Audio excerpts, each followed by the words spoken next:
Yo, What's going on, fellas? dude, I feel like I literally just got back from Mars or something. I woke up and I don't have any clue where I am, Pat but makes I'm home. Huh? Read. Is this so? This is what 6 a.m. for you? 7? Yeah, yeah. But normally Six I'm fine. I just have been, I don't know. Being in Vegas for 4 days definitely screws you up. So every single time. I mean, I don't for know. you mere mortals, maybe, but yeah, I get it. Yeah, exactly. Yeah, well, we know you're not immortal, Bain. Dude, hey, before we get into anything, I want to tell you, I had lunch or dinner last Thursday with an old college buddy of mine who I Yep. hadn't seen since college. His name's Ian Anderson. I believe you know him.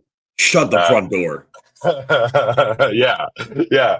So he was in my fraternity, and we were like really good friends back Dude, then. what? And- yeah, right. Yeah, and he. I can't remember how he was like, "Hey, you know Bain, right?" I was like, yeah." And he's like, "Yeah, I used to lift with him all the time." Dude, he used to train with me at the Y, the first place I trained when I moved here. What? Oh my god. I know, That's I know. wild, It's man. random. It's random. Yeah, like he was, I'm kidding you not, he was in the weight room when, so have you ever heard me tell like the origin story of me getting into powerlifting? This creepy Russian dude found me at the Y. Ian was in the weight room that day that he first came and talked to me. That's crazy. Wild, Yeah, dude. Oh my god. yeah. Me and him go back. Yeah, he's good. Yeah, He's a good one, man. He's a good dude. yeah. Awesome. Seen him. I literally haven't seen him in a long time. So yeah, it's that was random. But Well, we just had to. I had to start with that.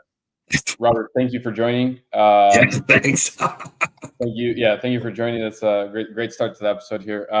That super small world. You were just mentioning to me that your son also graduated with Paul's sister, which was Yep. pretty crazy. Oh, really? So, Yeah. it's a lot of random as well. Robert over here. So, but anyway, thanks for coming out, man. We hope everybody's having a good Friday as well. And Robert, I don't think I've personally met you yet, but we've, I think, passed and seen each other in passing, like in conferences before. But Oh yeah.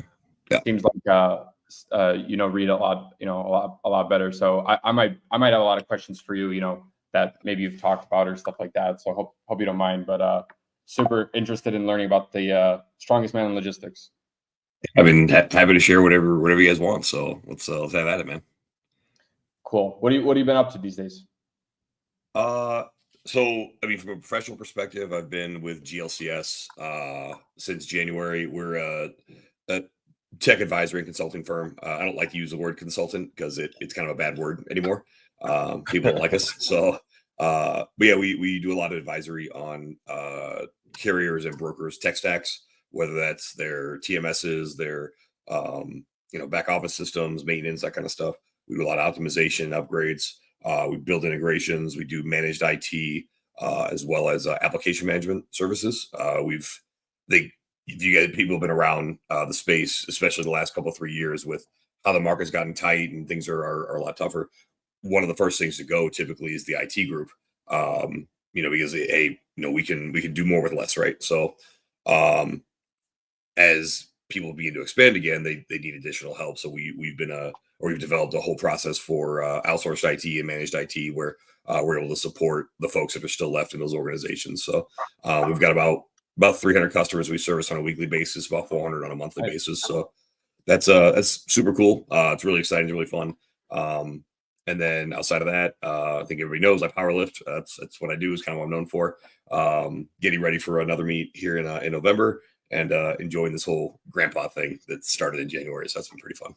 Nice, congrats. This powerlifting, so this is competitive. Yeah. I started. I played soccer my whole life, and started lifting in college. Yeah. I don't look like it anymore, but yes, I did play soccer my whole life. Yeah, it's a little bit. Yeah.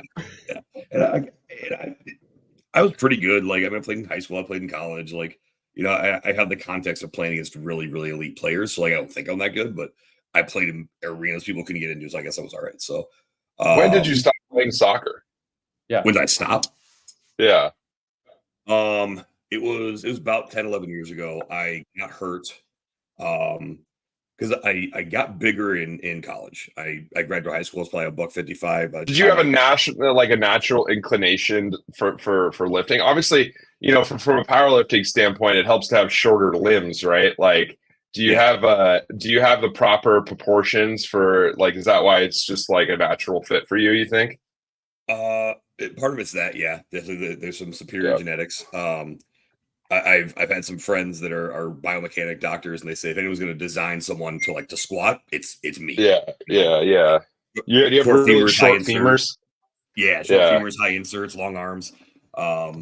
Yeah, so all that is ideal for powerlifting. Not ideal yeah. for bench press, but I hate bench press, so I don't care. Um, yeah, Well, that's the I got least hurt. cool one, so you're Yeah, good. it's the lay down part in between the two cool lifts. So who cares? No one wants to do that. Yeah, Yeah, I that. was still playing soccer here in Chicago. I was playing semi-pro, and it was awesome, super fun. But it's hard to run around the field in your 30s at 240 pounds. It's a lot of wear and tear in your joints. Would So you just Yeah. what positions you play?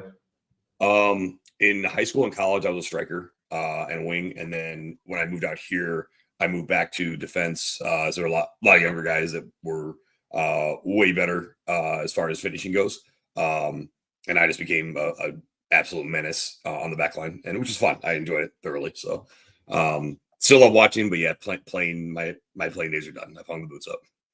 Nice. So, how did the transition from athletics to logistics look like? Was it post college? You start, job searching.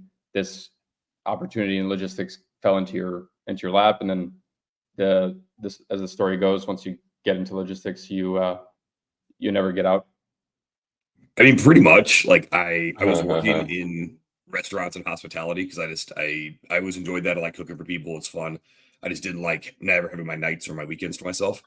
And I found an office job, went and interviewed for it. And it's funny, it was they were a brokerage. I didn't know what a brokerage was at that time that moved cars. And so they were working with like eBay and with like auction houses that were moving stuff towards dealerships. And they did a few private moves for like some of their higher end clients. And as they were giving me a tour of the office, and the hiring manager told me afterwards he had no intention of hiring me.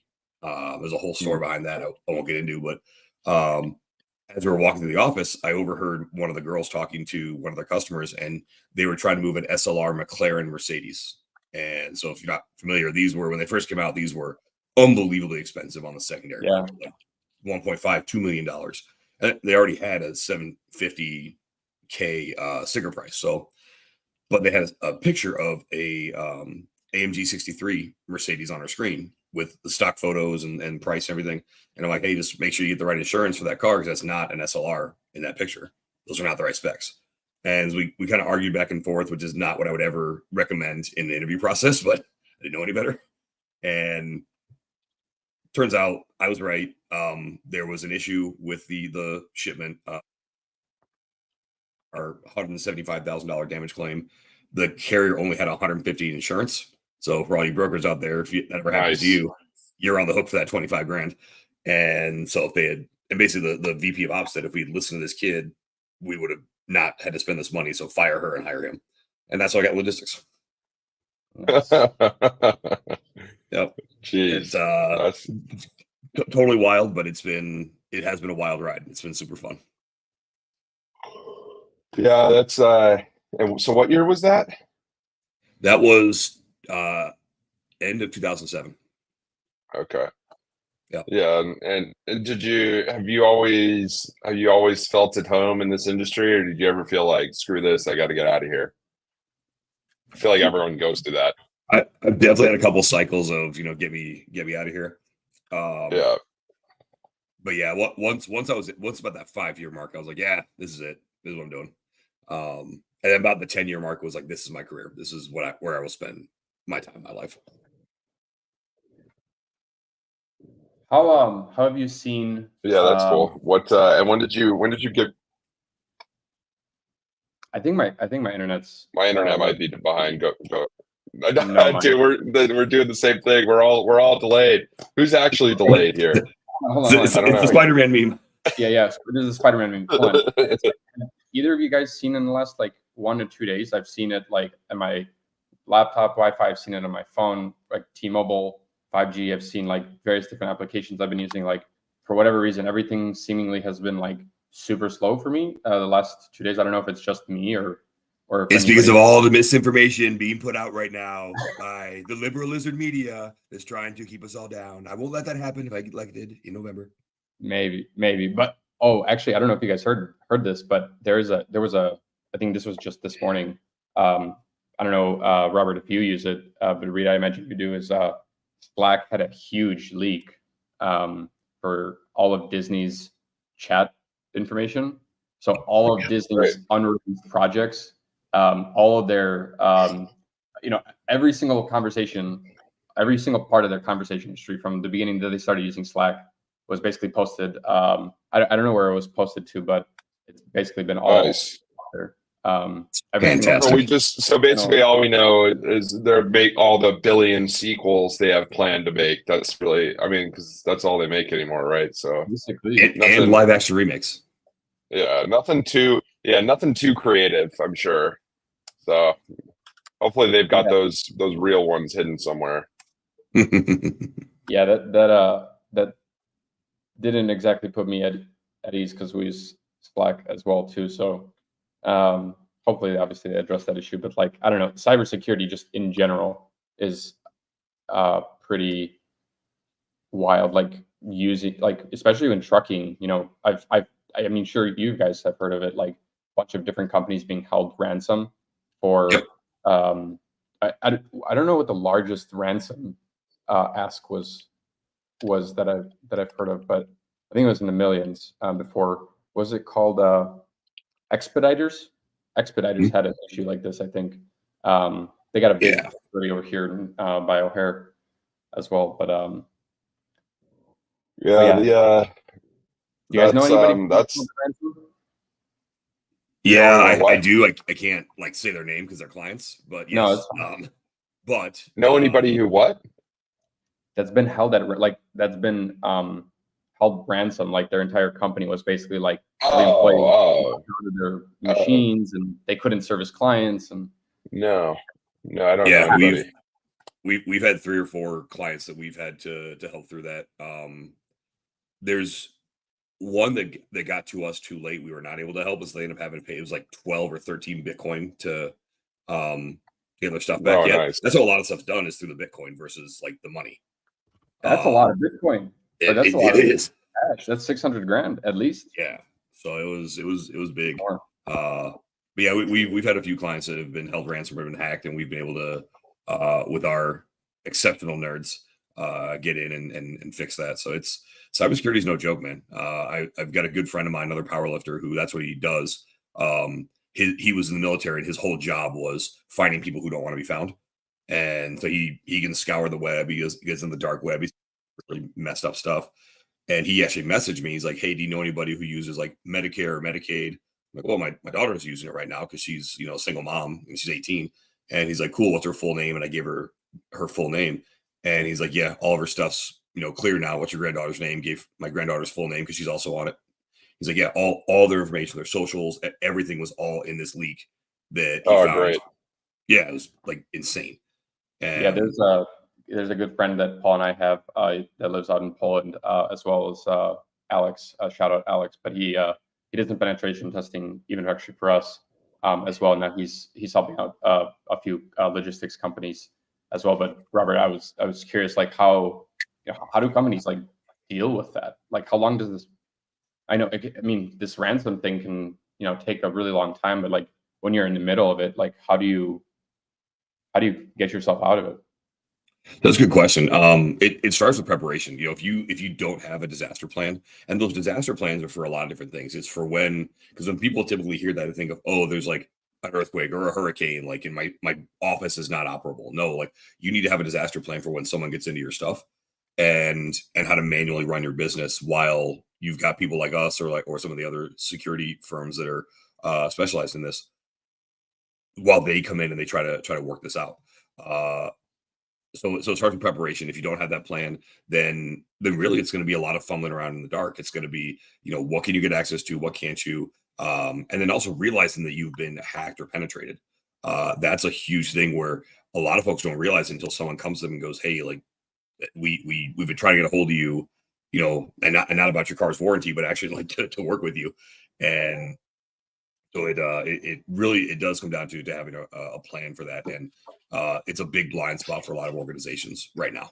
Wait, so I mean, I don't think, dude, people like have no, like, until you literally can't access your stuff, it's very difficult to like imagine what that will actually do to like a business. Mhm. Like, you know what I mean? crippling. And even if it's not a hack, like even if it's something like stuff just breaks, Mhm. Yep. like back when right I'm reminded at like the beginning of COVID, like when everyone was just like magically sent home and like many companies were not prepared like for work from home. They just Yep. assumed that everybody forever would be chained to their desk in the office, and so they all had a bunch of desktops, and they had like VPNs, and they didn't have any infrastructure for people to use their own stuff, and like The they train basically home. just The train home the first day was insane. Seeing the amount of like boxes of just computers yeah. and monitor, like just everyone is on there with just all their stuff in their lap. It was wild. Yeah. I mean, dude, people like you just don't think, you just don't really. We're not very good at thinking of like about all the what ifs. We're just not a what if type. Naturally, I feel like a lot of people just aren't very what if type people. So I'll challenge on that. I think a lot of people actually do have the what if mentality. The problem is societally we've told people you worry too much. It's never going to happen to us. Yeah. And I think it's kind of like it's a really difficult position to be in, because it's almost like it requires paranoia to some extent.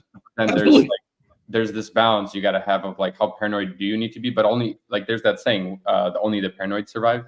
I mean, just take a kind of not a cybersecurity issue. This was actually more of a supply chain infiltration issue, but the whole, the whole pager situation with Israel and insane.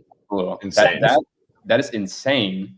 And if you think about it, that is an operation that must have been going on for years. Dude, they set up a fake pager company in like Hungary, I think.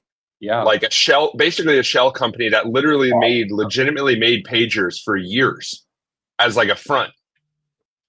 That's a long con right there. That's a solid long con. Yeah, I read that's what they did. I mean, obviously, who knows at this point how true anything is, but like I read that they had set up like a Hungarian company and made pagers for years, literally. Insane.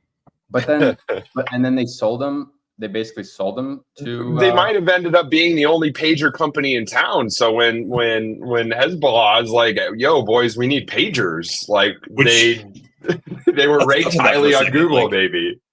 That's crazy to me, because I'm like, I mean, I had a pager when I was 17, so that's I'm 42 now, so you can do the math. That's a long time, man. Like, I have not even seen a pager other than memes in 15 I wonder years. if there was like a strategic advantage to pagers. I mean, Robert, they're just harder to track.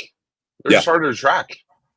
So Robert, do you happen to know if pagers used like cellular providers like T-Mobile, or was it something like can you how it's used now? I have no idea, because again, it's been a couple of decades since I even had one. So as far as I know, it was the original like 1G cell towers that were used, which had very poor tracking, very poor visibility, especially compared to what we have now. Probably why.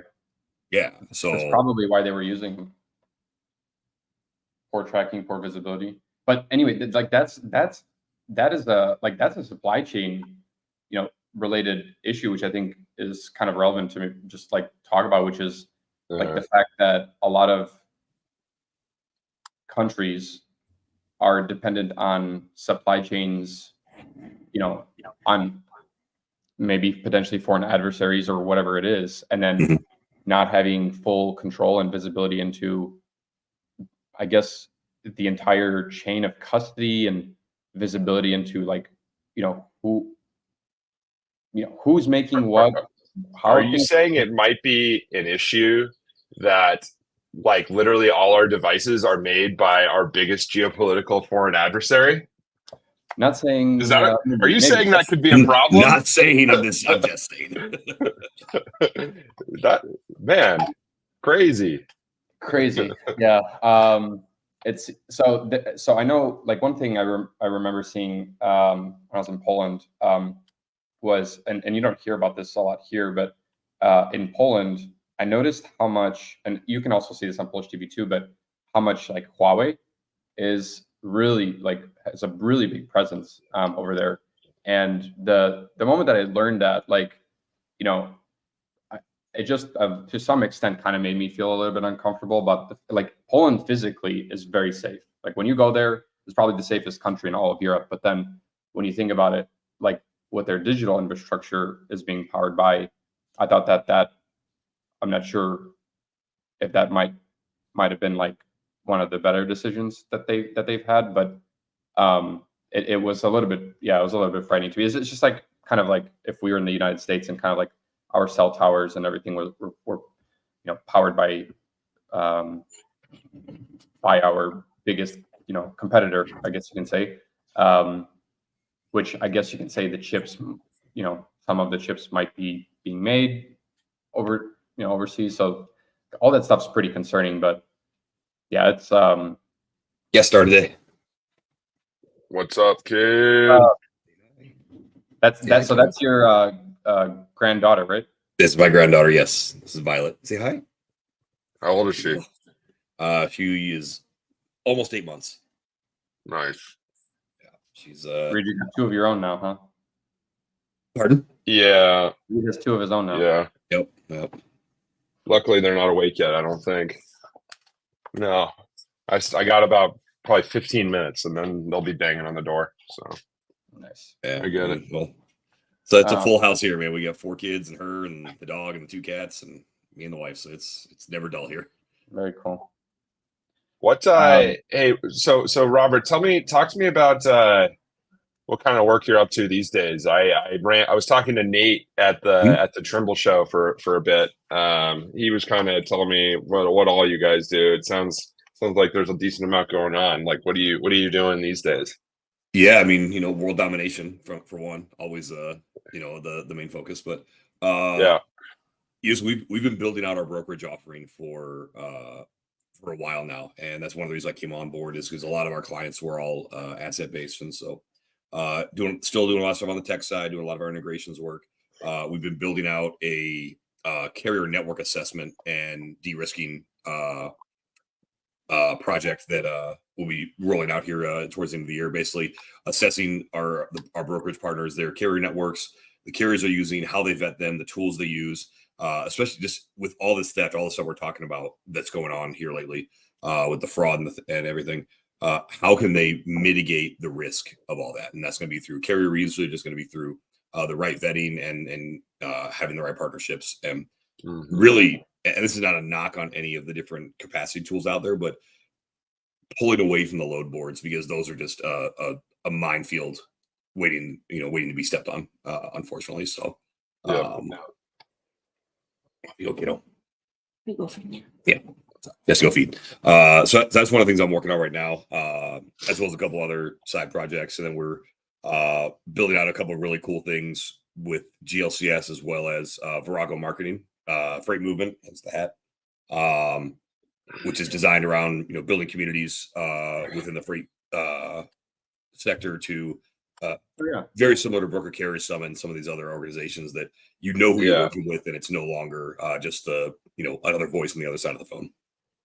Yeah, I was talking to Whitney Cowell about that. She reached out. We had a conversation about it, and so yeah, she was mentioning to me that you guys were starting this up and trying to do meetups, across the country, which I thought was it was pretty cool, and see how potentially maybe like we could help on on that front, if we can. But yeah, tell us a little bit more about that. Like, freight movement started seemingly pretty recently, right? Yeah, early this year, and that's it's the brainchild of Nate Johnson, our CEO at GLCS, and Jenny Malfarina, who's the CEO of Virago Marketing. The whole idea again is to create community and networks around the country and around just North America in general to support one another, to provide opportunities for both business, for careers, and really just like to have the right friends in the industry.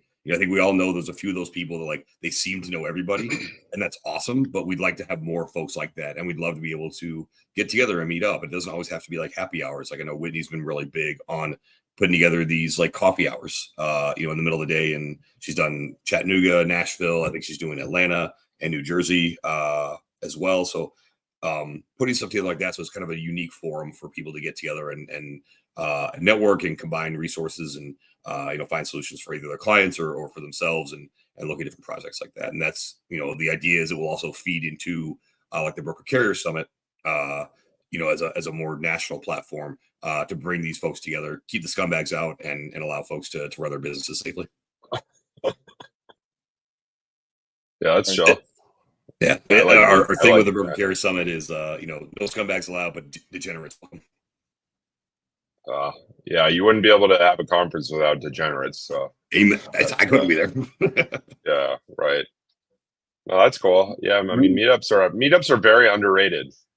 They are very underrated. So that's cool. I got a freight movement hat. Huh? Reed, what was the conference that you went to in Vegas again? Yeah, I went to the Trimble's what do they call it? Transportation Insight. Yeah, it's Insight Twimbrel or whatever it is. Yeah.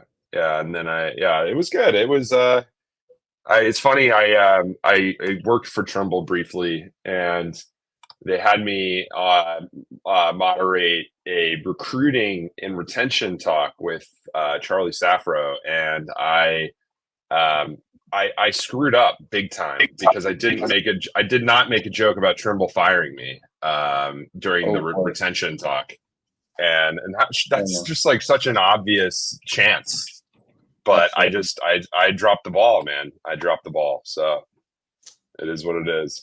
Maybe they'll invite you next year. But given their announcements with like the platform science acquisition and potentially like with folks roles changing, maybe optimal to not mention getting fired by Trimble.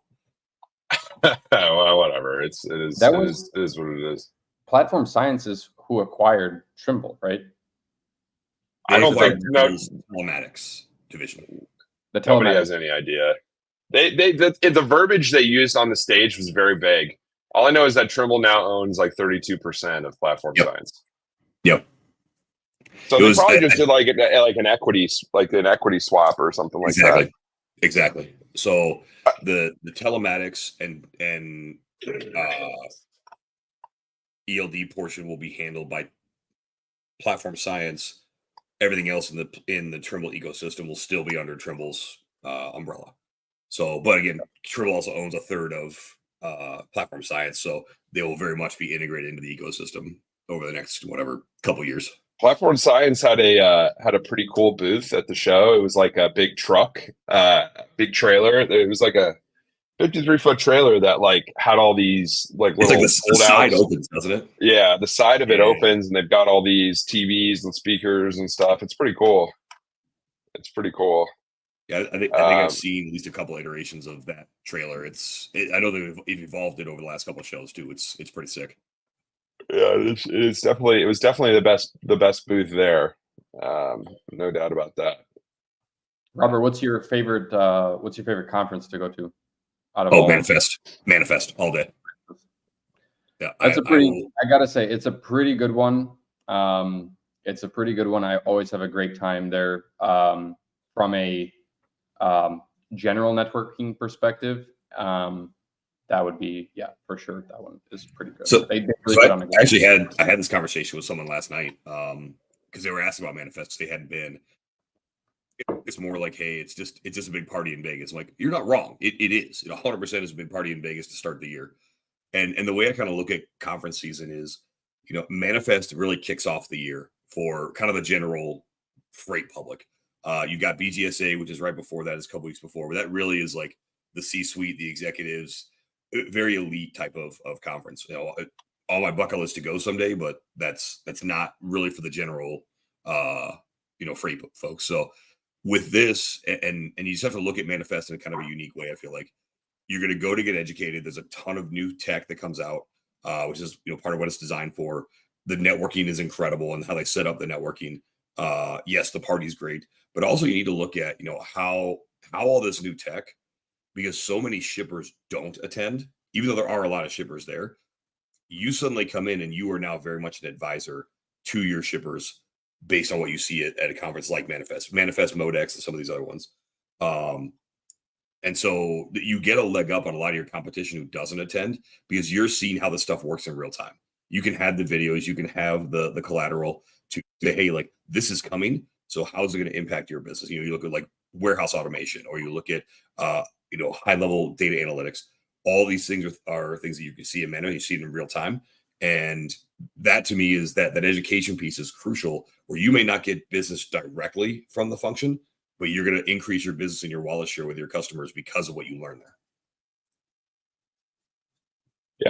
Yeah, Manifest is cool. I think I'm actually like, Vegas to me for a conference location is either really good or really bad.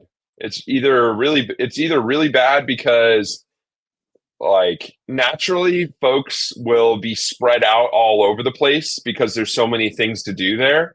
So like you don't necessarily move as like a conference unit between different events. Like I think of like the exact opposite of that being F3, which is like there's not a million things to do in Chattanooga. So basically everyone does the same thing. So like the whole conference just either gets split up between two things and then comes back for like one main event. But like in Vegas, like at Triple, it feels like people are everywhere, like all over the place. Oh, yeah. And so if you go to the right things, if you get in the right rooms, then it's great. You can be with a handful of people that are very high value for you. But if you don't, then you're just kind of sitting around, losing money at the tables, with your thumb up your ass. So, you do need to plan. Sorry, go ahead. I'll say you need to go into, especially a Vegas conference, with a plan. If you go in just hoping to shoot from the hip, nothing planned, it's the odds are not in your favor, and that's not where I want to be when I'm in Vegas. I want to put the odds very much in my favor. So go in with a plan. If you've got, honestly, like, this is for people that are going to conferences and they've either not been to a ton or they haven't vocalized this yet. Have a coffee and a meal planned for each day of the year there. Realistically, with Manifest, you're talking 6 meetings. Especially if you're planning right now, it's not hard. It really is not. Even if you get the attendee list, say 6 weeks before, you're talking about figuring out a meeting every single week in the run up to the conference, and then you can network to your heart's desire, and it feels like you very much got something out of it. But if you have a breakfast and a meal, whether it's dinner, lunch, whatever it is, you're in good shape. Yeah. So Manifest, I would agree, like, opens up the year basically. And then I would say that, F3 is probably the latest one in the year that I would say kind of feels like it closes it out. And F3 is also a great one as well. We're going, Paul and I will be there in November. Which will be not going to be there, unfortunately. Oh, no. No. Yeah. And the only reason why is I am competing the Saturday after F3, and there was no way I was going to do a conference, conference meetings, meals, drinking, all that kind of stuff in the week running up to a meet. Absolutely no way I was doing that. Yeah, it's probably a smart idea if you're trying to win that competition, for sure. So, I mean, I'll tell you, like, at the stage I am now in my powerlifting career, every single room I walk into, as far as when I'm competing, it's a room full of killers. The roster has been announced. Only one man on the roster has not already squatted 1,000 pounds in competition. Every single guy on the roster done it already. Jeez. It is. It's if everyone's on point, you'll see 3 or 4 2,700-pound totals. You'll see at least a half dozen 2,500-pound totals. You'll see women that are totaling 15, 16, 1,700 pounds. Like it's unreal.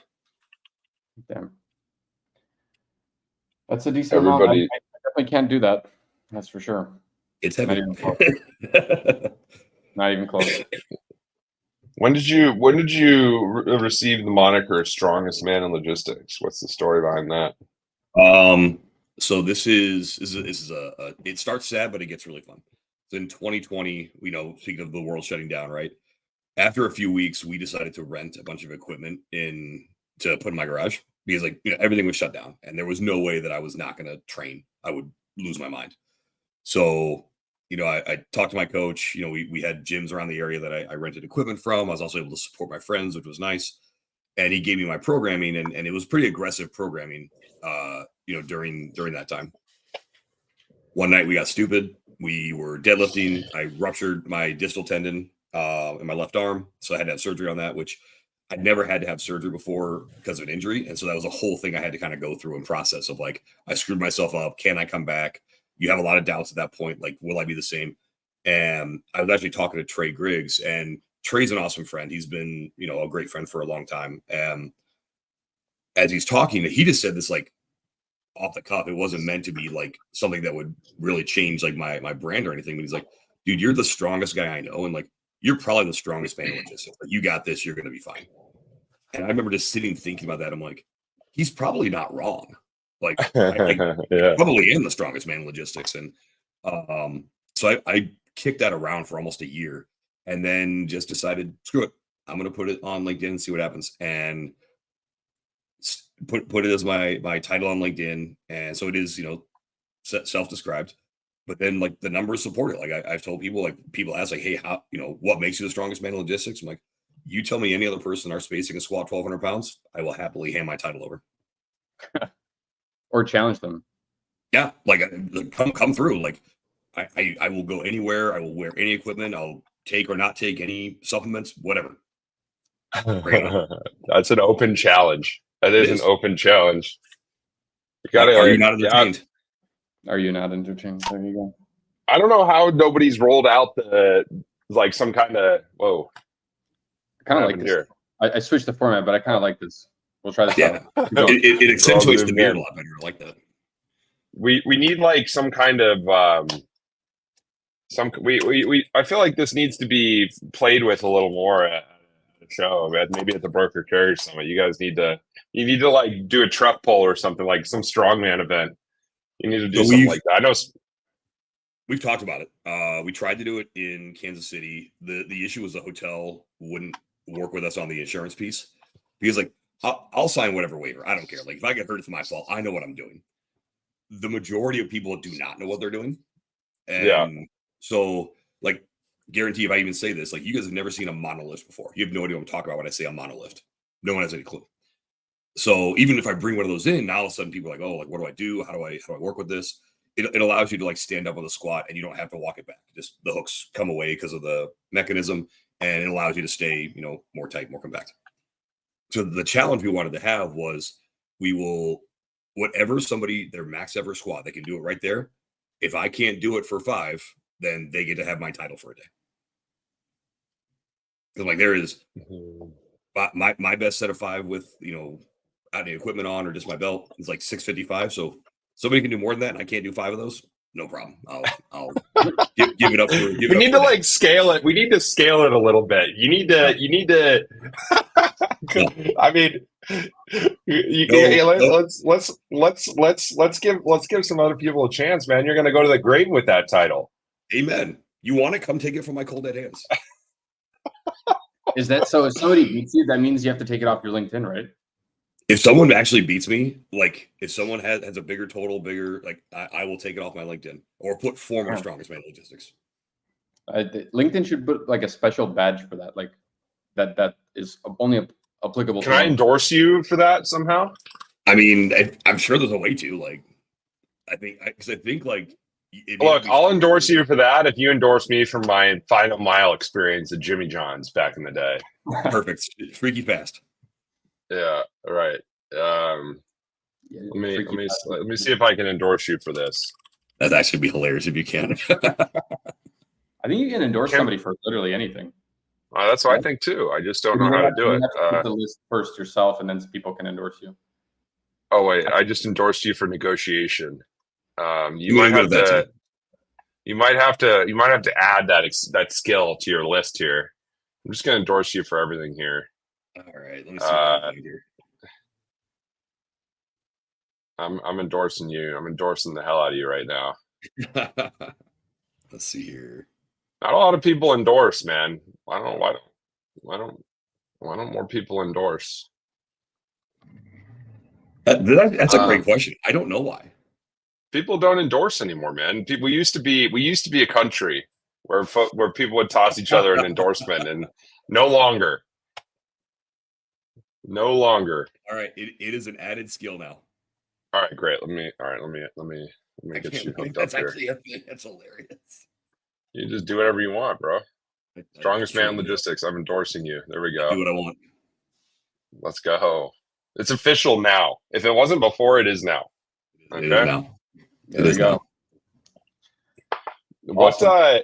what so Bain, tell me, you're a tech guy. You wear a bunch of hats here, man. I do wear I many hats. what's your favorite hat to wear, you think? From a professional perspective, it's definitely operations consulting. I love ops. I've been an operator, most of my life, and so I love doing that. I love getting into. That's one of the things I enjoy about consulting is I kind of become like a mercenary. We have an issue, we come in, we diagnose it, we give suggestions and ways to fix it, and we fix the problem. I love doing that. It's super fun. I also love figuring out problems that are more uh systemic of the industry and figuring out ways to solve them. Talk specifically like this network assessment and fighting the fraud and freight theft. I love doing that kind of stuff because that's to me it impacts a lot of people.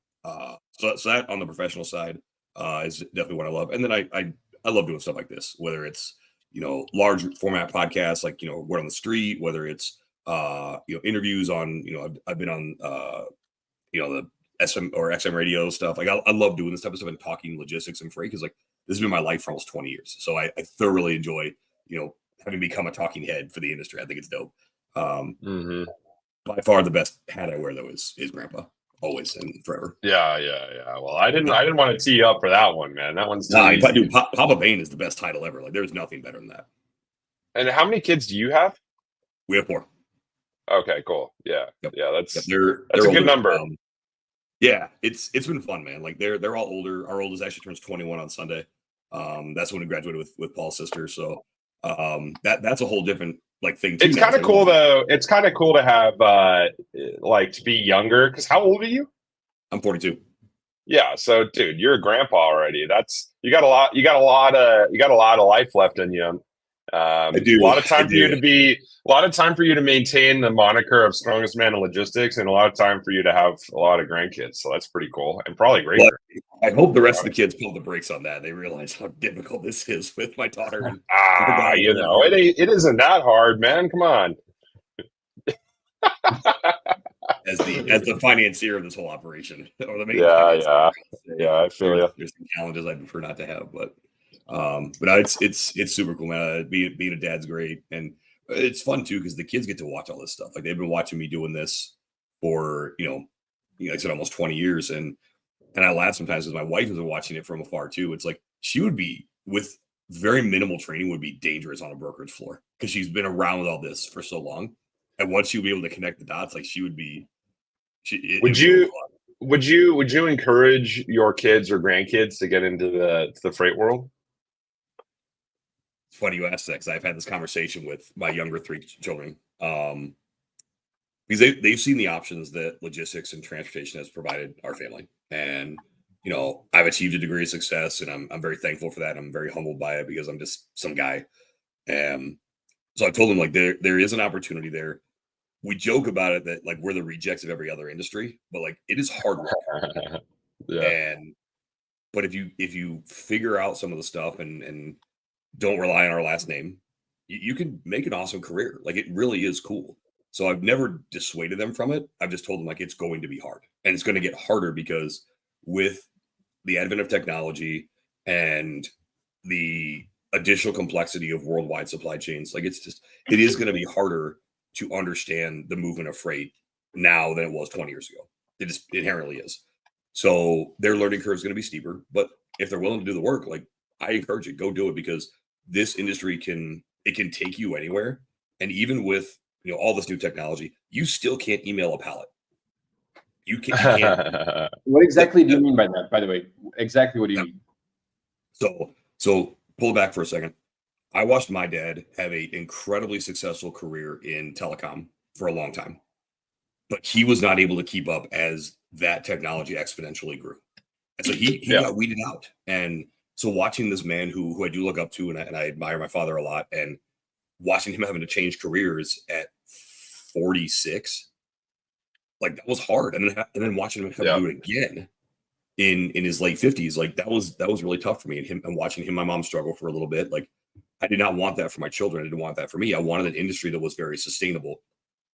Even with like the 3D printers, that kind of stuff, there you still have to move product. Even like the raw materials to do 3D printers, you got to ship it somehow. You can't just make it. So you can't email a pallet of stuff. So because of that, this industry will always be around. So because of that sustainability, I'm like, you have long-term career options. And you gotta the buzzword that I feel like a lot of people talk about in is like, especially in tech circles, is we're dealing in the world of atoms, not bits. There you go. You can use that one, Robert. That one's free for you. Appreciate that. I'll tuck that one away here. I would argue that we're dealing in the world of both, right? Well, of course. But to his point about not being able to email pallets, that's what I mean. Got it. Yeah. But like, here's the thing. You just mentioned 3D printing, and we're gonna this is we don't have to go down this rabbit hole, but like I've been thinking about this. Like, I mean, in a world where you can literally like assume you can just like print whatever, right? Like, aren't supply chains just going to be much more localized? Like, are we going to need to forever make all of our stuff, 6,000 miles away or whatever? Like, if you can just print it all, like, isn't that just going to fundamentally reshape supply chains? It might, but also is that technology going to be accessible? Right now, it's I think on a long enough time scale, somebody will figure it out. Like, why would they not? Like, there's so much money to be made. Like, and it's just from a national security standpoint, it's not a great thing that like we rely on, these complex supply chains. It's crazy. It's kind of crazy. And obviously it's meant that we've all, like, the industry is what it is, right? So this might not be the best thing for the industry, but I don't know, for the country, it feels like it makes sense to me. It will evolve supply chains. I think there will be some things that will be localized. Something will at least be domesticated. So you pull it completely back inshore. But that said, there will always be a need to move products of some sort. And whether that is, even if it's just transferring printable materials, because you can do all this different printing stuff, right? It's not just plastic, it's a bunch of materials. Even if you have to just move it from one place to another, it's still going to move on some type of vehicle. Again, it may be autonomous someday. I don't think in our lifetime we're ever ready to see fully level 5 autonomous. Because technology-wise we are, but legislatively we are not ready for that. Yeah, it'll be interesting. We're gonna, but that's a good thing to say to anyone, especially young folks looking to get into the industry. I mean, it's an exciting time. I mean, I feel like it's an exciting time in most industries. But like, I don't know. I think we're in for, interesting next couple decades in the supply chain world. I agree. And I'll tell you, like, where people get nervous about the technology, this is actually one of the biggest opportunities for industry veterans. Like, if there's a clip that comes out of this show, this is it right here. All the automation that people are talking about right now, it's only as good as your process, and it's only as good as the knowledge is transferred. If your automation breaks, we talked about with the cybersecurity, you need somebody who knows what that underlying process is to, one, fix it and keep the business running. So all you veterans that have been doing these processes manually, you suddenly have a very, very valuable skill set to go alongside the new technology. If you embrace that and you become the expert, now you're no longer worth $50 an hour or whatever you may be getting paid based on your salary. You're now worth closer to $500 an hour. So it's a massive opportunity for veterans in the industry, and then for the young people coming to the space to get that knowledge, to then be, again, to be that expert because we're also used to these things. You hit a button, the thing does the thing. Well, what's happening when you hit the button? Most of us don't know. So that's where you become invaluable to your organization and to the industry as a whole. Yeah, that makes sense. It's cool, man. I feel like in freight, especially when you're in one of those operations roles or one of those more like boots on the ground roles, it's very. And I actually talked about this during my talk with Charlie. I was like, I feel like a lot of recruiters, especially, and external recruiters and company recruiters and people writing the job descriptions and all this stuff don't always do the best job, like being honest and upfront about the fact that this industry is like a total meat grinder, and like you're always being blamed for stuff you can't control, and you're going to be delivering on bad news frequently, and you're going to get blamed even though you didn't do anything other than deliver the news. And I don't think people like are often properly warned about that. You know what I mean? And all of a sudden, because not everyone's got the temperament to be able to last in that sort of environment, So I just think that like folks need to be aware of that before they join. And the result is, a lot of people get into the industry and they're like, oh wow, like this is crazy, and they're instantly looking for, the grass is always greener, and they're instantly looking for the exit as soon as they walk in the door. So it's gratification. Yeah, I mean, I feel like people just need to be aware of that, Yeah. I'm inclined to agree. Remember, the grass is greener where you water it, and sometimes people are pissing on it. So just know that. For reference. But no, I do agree with that. It is hard to truly describe the environment of. And I'll stick on brokerage for now, but like what the industry is like, what's like to walk in there. Like, I always equate it to, it's very much like the boiler room. You walk in, it's intense, it's fast paced, and yeah, you are the messenger who gets shot. I think it's an important thing for anyone that gets in. Read the book Extreme Ownership. I think that's if you haven't read it, read it. One of the things it talks about is all these areas where you are supposedly not in control. Where could you have controlled that somehow? Like, could you have communicated better? Could you have got in front of? Could you have thought? Talk about being the paranoid survive. Could you have been a little more paranoid about something and thought through this a little differently? It's always 2020 when things go wrong is the hindsight. I think it's an important read for a lot of people to start adjusting their mindset to, I may not have direct control over this, but I have indirect control, and I can try to get in front of it. Yeah, I feel like people, I mean, extreme ownership, people, there is a very like kind of human thing about like being faced with a challenge and overcoming it and all that stuff. And it's very satisfying. And I just think people crave, especially these days, I feel like people crave like responsibility. And it's not always easy to find it. And some folks are just like left to their own devices. They'll figure it out, and they'll arrive at that sort of philosophy almost like without having to even think about it. It's just natural. But others, I feel like, need like a little nudge. And I think we just need to do a better job of just like helping people arrive at that sort of philosophy just through like how we talk about the jobs and how people lead their teams and stuff like that, And do people want responsibility, or do they want responsibility free from consequence? Well, some people always will, but I mean, that you can't really do much about that, I don't think. But I feel like we just need to level up, if you will. People want to be because people want to be lock in. We got to lock in. Yeah, dude, you need to get locked in, and it's I mean, that's a fact. And I don't know. I feel like I keep hearing about how like everyone's always complaining, like the kids these days, they don't show up on time, they don't do all this stuff, and yeah. And I'm just like, maybe that's true. Maybe it's worse than it was, in previous generations. I have no idea. But let's not assume. Let's not throw the baby out with the bathwater. Let's figure it out, man. I mean, let's be real. If we go back to if we all met ourselves at 17, 18, 19, 20, we were all soft like Charmin too. Oh my God, dude. I was an idiot. Like, I had no idea.